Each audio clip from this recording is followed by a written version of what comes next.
नमस्कार, दिन भर की बड़ी खबरों में आपका स्वागत है। मैं हूं अंशिता श्रीवास्तव। इस बुलेटिन में आज बात होगी अफगानिस्तान में बदलते हालात की, पंजाब कांग्रेस में बढ़ती कलह की, जानेंगे क्या छत्तीसगढ़ में होने वाला है बदलाव, राहुल गांधी की सरकार से सवाल की, बात करेंगे किसानों की मोदी सरकार को चेतावनी की, यूपी विधानसभा चुनावों को लेकर मायावती की रणनीति की, और बुलेटिन के आखिर में बात जाति व्यवस्था पर मद्रास हाईकोर्ट की सख्त टिप्पणी की। लेकिन तमाम बड़ी खबरों से पहले एक नजर सुर्खियों पर। कृषि कानूनों के खिलाफ आंदोलन को तेज करेंगे किसान, संयुक्त किसान मोर्चा का ऐलान, 25 सितंबर को होगा भारत बंद। केजरीवाल सरकार ने किया ऐलान, 1 सितंबर से खुलेंगे दिल्ली में स्कूल, सबसे पहले 9 से 12 की कक्षाएं होंगी शुरू, 8 सितंबर से 6 से 8वीं तक की कक्षाओं को किया जाएगा प्रारंभ। वकीलों में हड़ताल और बहिष्कार के बढ़ते चलन पर सुप्रीम कोर्ट ने जताई चिंता, बार काउंसिल ने कहा कि हम हड़ताल बहिष्कार को रोकने के लिए बनाएंगे नियम, बिन मजबूत कारण के हड़ताल करने वाले अधिवक्ताओं के खिलाफ कार्रवाई की करेंगे सिफारिश। मजबूती के साथ बंद हुआ शेयर बाजार, सेंसेक्स 176 अंक की तेजी के साथ 56,125 पर हुआ बंद, निफ्टी में 68 अंकों की तेजी के साथ 16,705 पर हुआ बंद। अब बात करते हैं आज की सबसे बड़ी खबर की। अफगानिस्तान में अमेरिका और तालिबान की सुरक्षा के दावे धरे के धरे रह गए और काबुल एयरपोर्ट को निशाना बना लिया गया। अमेरिकी राष्ट्रपति बाइडेन दावा कर रहे हैं कि जिन्होंने काबुल एयरपोर्ट को निशाना बनाया उन्हें छोड़ा नहीं जाएगा, लेकिन आज दुनिया के निशाने पर खुद बाइडेन आ चुके हैं। भारत में भी अब तालिबान को लेकर चिंता बढ़ती जा रही है। तो आज दिन भर अफगानिस्तान को लेकर पूरे दुनिया में क्या रही हलचल, देखिए रिपोर्ट।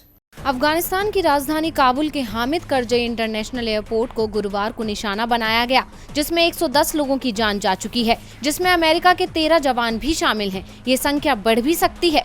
ISIS KNAS मामले की जिम्मेदारी ली है। इसे लेकर अमेरिका में जबरदस्त गुस्सा देखा जा रहा है। अमेरिकी राष्ट्रपति जो बाइडेन विपक्ष के साथ अपनी पार्टी नेताओं के भी निशाने पर आ गए हैं। बाइडेन ने साफ कर दिया है कि अमेरिका का मिशन जारी रहेगा और जिसका भी हाथ काबुल एयरपोर्ट मामले में होगा उसे सजा जरूर दी जाएगी। हम माफ नहीं करेंगे, हम आपको ढूंढेंगे और इंसाफ करेंगे। वहीं अफगानिस्तान के कार्यवाहक राष्ट्रपति अमरुल्लाह सालेह का दावा है कि तालिबान की ISIS-K के साथ लिंक है, लेकिन तालिबान ने इससे इनकार किया है। दूसरी ओर अब अमेरिका के सहयोगी भी अब बाइडेन से सवाल कर रहे हैं।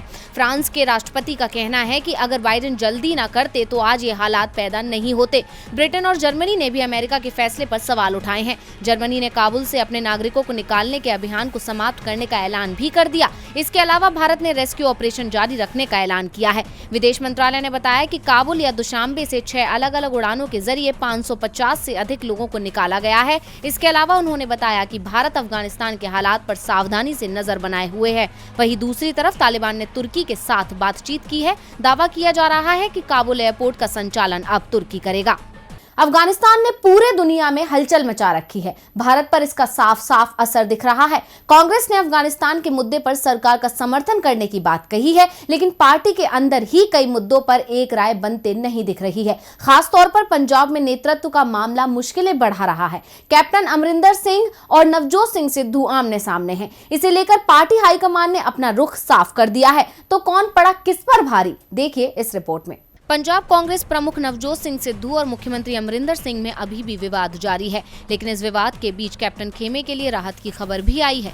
कांग्रेस हाईकमान साफ कर चुका है कि पंजाब विधानसभा चुनाव कांग्रेस कैप्टन अमरिंदर सिंह के नेतृत्व में ही लड़ेगी और दूसरा अमरिंदर सिंह और जम्मू कश्मीर को लेकर विवादित बयान देने वाले सिद्धू के सलाहकार मालविंदर माली को इस्तीफा देना पड़ गया है। माली का इस्तीफा पहले ही तय माना जा रहा था। दरअसल पार्टी में जारी घमासान के बीच कांग्रेस हाईकमान ने सिद्धू के सलाहकार मालविंदर माली को हटाने का आदेश दिया था। इसके अलावा डिनर डिप्लोमेसी के जरिए कैप्टन ने बागी विधायकों को अपना शक्ति प्रदर्शन किया। कैप्टन के डिनर में पार्टी के 60 विधायक और 8 सांसद पहुंचे। शामिल होने वाले में 10 विधायक तो वो भी थे जिसे सिद्धू कैंप का माना जा रहा था। इसके अलावा सलाहकार मालविंदर माली के इस्तीफे के बाद पंजाब कांग्रेस के प्रदेश अध्यक्ष नवजोत सिंह सिद्धू ने भी अपने तेवर और कड़े कर लिए हैं। अमृतसर में व्यापारियों को संबोधित करते हुए पंजाब कांग्रेस प्रधान ने कहा कि अगर उन्हें फैसले न लेने दिए गए तो वो ईंट से ईंट बजा देंगे। उनके इस बयान के बाद कांग्रेस की मुश्किलें बढ़ती दिख रही हैं। वहीं दूसरी तरफ पंजाब कांग्रेस प्रभारी हरीश रावत कांग्रेस आला कमान सोनिया गांधी से मिले और पंजाब में चल रही राजनीति को लेकर रिपोर्ट सौंपी। वहीं जब सिद्धू को लेकर उनसे सवाल पूछा गया तो हरीश रावत ने कहा कि मीडिया रिपोर्ट्स के चलते सिद्धू को कटघरे में खड़ा नहीं किया जा सकता। कांग्रेस की चिंता सिर्फ पंजाब को लेकर ही नहीं, चिंता छत्तीसगढ़ कांग्रेस ने भी बढ़ा रखी है। छत्तीसगढ़ में सीएम भूपेश बघेल और उनकी ही सरकार में मंत्री टीएस सिंहदेव की दोस्ती में गांठ पड़ गई है। टीएस सिंहदेव के समर्थक राहुल गांधी को पुराना वादा याद दिला रहे हैं, तो किस वादे से मुश्किल में दिख रहे हैं भूपेश बघेल? छत्तीसगढ़ के सीएम भूपेश बघेल साफ कर चुके हैं कि जब वो सीएम बने तो 2.5 साल के किसी भी फॉर्मूले की बात नहीं हुई थी। कल राज्य के स्वास्थ्य मंत्री टीएस सिंहदेव ने भी कहा कि हमारी सरकार पूरे 5 साल चलेगी और 2 साल 2.5 साल जैसा कोई फॉर्मूला कांग्रेस में था ही नहीं। लेकिन टीएस सिंहदेव के समर्थकों का दावा है कि राहुल गांधी ने भूपेश बघेल को जब राज्य का सीएम बनाने का फैसला किया था, उसी समय तय हो गया था कि 2.5 साल बाद उन्हें टीएस सिंहदेव के लिए कुर्सी छोड़नी पड़ेगी। भूपेश बघेल का 2.5 साल का कार्यकाल पूरा हो चुका है। इसके बाद से ही टीएस सिंहदेव ने दिल्ली में डेरा डाल रखा है। राहुल गांधी के साथ मुख्यमंत्री भूपेश बघेल, टीएस सिंहदेव, छत्तीसगढ़ कांग्रेस प्रभारी पीएल पुनिया की बैठक हो चुकी है और आज एक बार फिर राहुल गांधी ने भूपेश बघेल को दिल्ली बुला लिया। शाम करीब 4 बजे भूपेश बघेल की राहुल गांधी से मुलाकात भी हुई। बैठक में कांग्रेस पीएल पुनिया भी शामिल थे। इस बैठक के बाद से ये साफ लग रहा है कि भूपेश बघेल अब इस्तीफा दे सकते हैं। दरअसल राहुल गांधी ने टीएस सिंहदेव के पक्ष में अपनी राय साफ कर दी है। उन्होंने कहा कि टीएस सिंहदेव को कुर्सी सौंप देनी चाहिए और ये पूरा मामला बिना किसी विवाद के निपट जाना चाहिए। इस बीच भूपेश बघेल समर्थक ने भी अभी हार नहीं मानी है। करीब 40 विधायक भी दिल्ली आ डटे हैं और वो आला कमान पर भूपेश को ही कार्यकाल पूरा करने का दबाव बना रहे हैं। विधायकों का कहना है कि भूपेश बघेल ने काफी बेहतर प्रदर्शन किया है, इसलिए उन्हें मौका मिलना चाहिए। लेकिन आला कमान पर विधायकों का दबाव काम करता नहीं दिख रहा है। कैप्टन तो अपनी कुर्सी बचा ले गए, लेकिन भूपेश बघेल बचा पाएंगे? नजरें राहुल गांधी पर टिकी हैं और राहुल गांधी के निशाने पर है मोदी सरकार। राहुल गांधी और कांग्रेस पार्टी में अपने ट्विटर हैंडल से एक के बाद एक कई ट्वीट कर मोदी सरकार को घेरा है। निशाने पर है मोदी सरकार की नीतियां। कांग्रेस कृषि कानून के खिलाफ शुरुआत से ही अपना विरोध दर्ज कराती आ रही है। राहुल गांधी मुखरता से किसानों के हक में अपनी बात रख रहे हैं और एक बार फिर कांग्रेस के पूर्व अध्यक्ष राहुल गांधी ने कृषि कानूनों को कृषि विरोधी बताते हुए वापस लेने की मांग की है। राहुल ने ट्वीट करते हुए लिखा, खेत को रेत नहीं होने देंगे, मित्रों को भेंट नहीं होने देंगे, कृषि विरोधी कानून वापस लो। इसके अलावा कांग्रेस के आधिकारिक ट्विटर हैंडल से भी किसानों के समर्थन में ट्वीट करते हुए सरकार को घेरा गया। साथ ही एक रिपोर्ट भी साझा करते हुए सरकार की नीति पर सवाल उठाए हैं। कांग्रेस ने कहा, भाजपा का खेल पहले रणनीति के तहत उपक्रमों को नुकसान पहुंचाया जाए, फिर उसकी कमियां गिनाकर भ्रमित किया जाए, फिर उसे बेचने के लिए रास्ता तैयार किया जाए। लेकिन ये खेल जनता बहुत अच्छे से समझ गई है।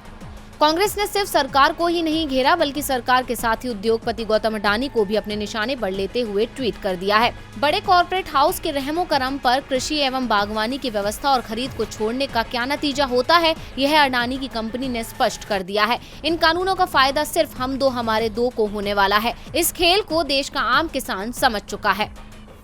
इस ट्वीट के साथ कांग्रेस ने सेब खरीद की एक रिपोर्ट भी साझा की है, जिसमें अडानी की कंपनी ने सेब खरीद की कीमत 60% कम कर दी है, जिससे सेब किसानों को भारी नुकसान होता दिख रहा है, जिसे लेकर कांग्रेस ने एक बार फिर कृषि कानून को वापस लेने की मांग की है। कृषि कानून किसानों के लिए है या फिर उद्योगपतियों के लिए? कांग्रेस ने साफ कर दिया है कि वो कृषि कानूनों के खिलाफ है और किसानों के साथ है। किसान तो पहले से ही मोदी सरकार द्वारा बनाए गए कृषि कानून का विरोध कर रहे हैं। दिल्ली बॉर्डर पर किसानों के विरोध प्रदर्शन को 9 महीने पूरे हो चुके हैं और अब किसान नेताओं ने ऐसा ऐलान किया है जिससे पीएम मोदी फंस सकते हैं मुश्किल में। कृषि कानूनों को लेकर पंजाब, हरियाणा और यूपी के किसान पिछले 9 महीने से आंदोलन कर रहे हैं, लेकिन सरकार का बाकी सब चीजों पर तो ध्यान है, लेकिन किसानों पर नहीं। उसी कड़ी में बीकेयू के प्रवक्ता राकेश टिकैत के साथी और हरियाणा के किसान नेता गुरनाम सिंह चरहुनी ने भी अब पीएम को निशाने पर लेते हुए कहा कि अन्नदाता अगर प्रधानमंत्री नरेंद्र मोदी का आवास घेर लें तो इनके पास क्या रास्ता बचेगा। किसान नेता गुरनाम सिंह चरहुनी ने दावा किया कि आंदोलन में 650 किसानों की जान जा चुकी है, 37,000 से अधिक किसानों पर केस दर्ज हो चुके हैं। हमारे पास मांगे मनवाने के 2 ही रास्ते हैं। चरहुनी ने कहा कि पूरे देश में जागृति आई है कि बीजेपी को हरा देंगे, पर यह भी सत्य है कि क्या दूसरी सरकार हमारी बात को मानेगी। मैं किसान मोर्चा के साथ हूं, पर विचार थोड़े से अलग हैं। हम 50,000, 5 लाख या 10 लाख किसान भी पीएम को घेर लें तो इनके पास क्या रास्ता बचेगा। उन्हें हमारी बात माननी ही पड़ेगी। कृषि बिल के विरोध में आंदोलन कर रहे किसानों ने 9 महीने पूरे होने पर जगह जगह डेरा डाला हुआ है और सरकार से इसे रद्द कराने की मांग पर अड़े हुए हैं। उसी कड़ी में दिल्ली के सिंघू बॉर्डर पर अखिल भारतीय किसान सम्मेलन की शुरुआत की गई और 9 महीने पूरे होने पर शुरू हुए 2 दिवसीय आंदोलन का उद्घाटन भारतीय किसान यूनियन के नेता राकेश टिकैत ने किया। राकेश टिकैत बोले, 9 महीने बाद भी सरकार बातचीत के लिए तैयार नहीं है, लेकिन हमें हतोत्साहित नहीं होना चाहिए। हम ये बताएंगे कि 9 महीने में हमने क्या खोया है और क्या पाया है। इसके अलावा संयुक्त किसान मोर्चा ने गाजीपुर बॉर्डर पर सरकार की बुद्धि शुद्धि के लिए हवन कराया। इस मौके पर किसान नेताओं ने एक सुर में कहा कि बाहरी सरकार तक आवाज पहुंचाने के लिए आंदोलन को और तेज करना होगा। तो ये सभी बातें साफ दिखाती हैं कि सरकार किसानों और मजदूरों के लिए उदासीन है, लेकिन सवाल यही है कि कब तक। कृषि कानून मोदी सरकार से लेकर योगी सरकार तक सभी की परेशानी बढ़ा रहे हैं। योगी आदित्यनाथ की चिंता यूपी विधानसभा चुनावों को लेकर है। किसानों के गुस्से के चलते कहीं उनकी सरकार ही ना चली जाए। बीजेपी किसानों पर फोकस कर रही है तो विपक्षी दल बीएसपी का फोकस सत्ताधारी दल की जगह कांग्रेस पर दिख रहा है और बीएसपी सुप्रीमो मायावती योगी सरकार की जगह कांग्रेस को ही कोसती दिख रही है। यूपी में सरकार बीजेपी की है, लेकिन बीएसपी को बीजेपी से ज्यादा चिंता कांग्रेस को लेकर दिख रही है। खासतौर पर जिस तरह से प्रियंका गांधी यूपी में सक्रिय हैं, उसने सभी दलों की चिंता बढ़ा दी है। कांग्रेस के निशाने पर बीएसपी के दलित वोट के साथ ही यूपी में ब्राह्मण समाज भी है। बीएसपी ने भी इस बार ब्राह्मणों को अपने निशाने पर ले रखा है। पार्टी लगातार ब्राह्मण सम्मेलन करवा रही है, इसलिए कांग्रेस से दलित और ब्राह्मण मतदाताओं को दूर करने की रणनीति पर अब बीएसपी चल पड़ी है। बीएसएफ चीफ मायावती ने दावा किया कि यूपी में कांग्रेस का जनाधार पूरी तरह से समाप्त हो गया है। मायावती ने कहा, कांग्रेस की रैलियों में लोग नहीं आ रहे, इसलिए अब वो चुनावी जनसभाओं में भीड़ जुटाने के लिए दिहाड़ी पर लोग ला रही है।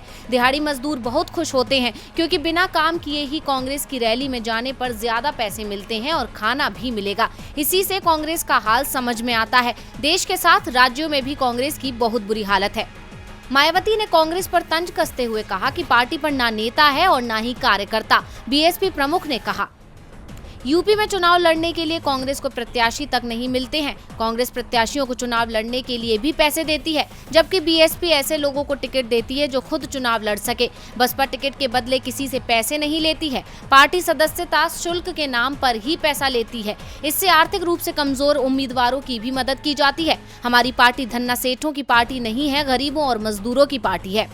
मायावती ने कहा कि कांग्रेस को पहले अपना घर ठीक करना चाहिए, फिर दूसरे पर सवाल उठाने चाहिए। उन्होंने कहा कि अभी मैं पूरी तरह से स्वस्थ हूं और पार्टी का नेतृत्व कर रही हूं, लेकिन मेरा उत्तराधिकारी दलित वर्ग से ही होगा। और बुलेटिन के आखिर में बात मद्रास हाईकोर्ट की जाति व्यवस्था को लेकर की गई टिप्पणी की।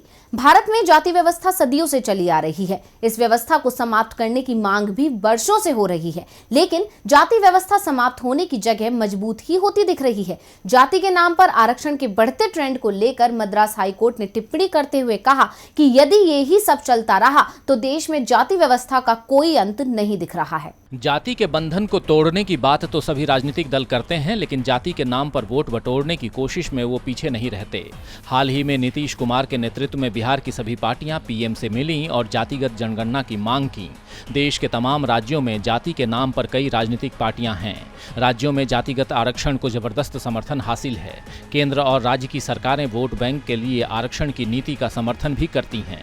कई जातियां खुद को ओबीसी वर्ग में शामिल कराने के लिए आंदोलन कर रही हैं ताकि उन्हें आरक्षण का लाभ मिल सके। इस बीच केंद्र सरकार द्वारा हाल ही में एमबीबीएस में दाखिले के लिए 10% ईडब्ल्यूएस कोटा आरक्षित करने के फैसले पर सुनवाई करते हुए मद्रास हाईकोर्ट ने आरक्षण के नाम पर जाति व्यवस्था को लेकर कड़ी टिप्पणी की है। हाईकोर्ट ने कहा, जाति व्यवस्था को खत्म करने की बजाय मौजूदा ट्रेंड इसे और स्थायी बना रहा है। आरक्षण की व्यवस्था को अंतहीन समय के लिए बढ़ाए जाने से ऐसा हो रहा है, जबकि ये कुछ वक्त के लिए ही था ताकि गणतंत्र में असमानता को दूर किया जा सके। ये सही है कि किसी देश की आयु को मनुष्यों की आयु से नहीं जोड़ा जा सकता है, लेकिन 70 साल के समय में कम से कम परिपक्वता तो आ ही जानी चाहिए। आज आरक्षण के ट्रेंड के चलते जाति व्यवस्था मजबूत हो रही है। ये उन जगहों पर भी मजबूत हो रही है जहां पहले उसकी मौजूदगी कम थी। हाईकोर्ट ने चिंता व्यक्त करते हुए कहा कि ऐसी स्थितियां नहीं दिख रही जहां मेरिट से किसी भी चीज का निर्धारण हो सके। तो आज इस बुलेटिन में बस इतना ही। देखते रहिए डीवी लाइव। नमस्कार।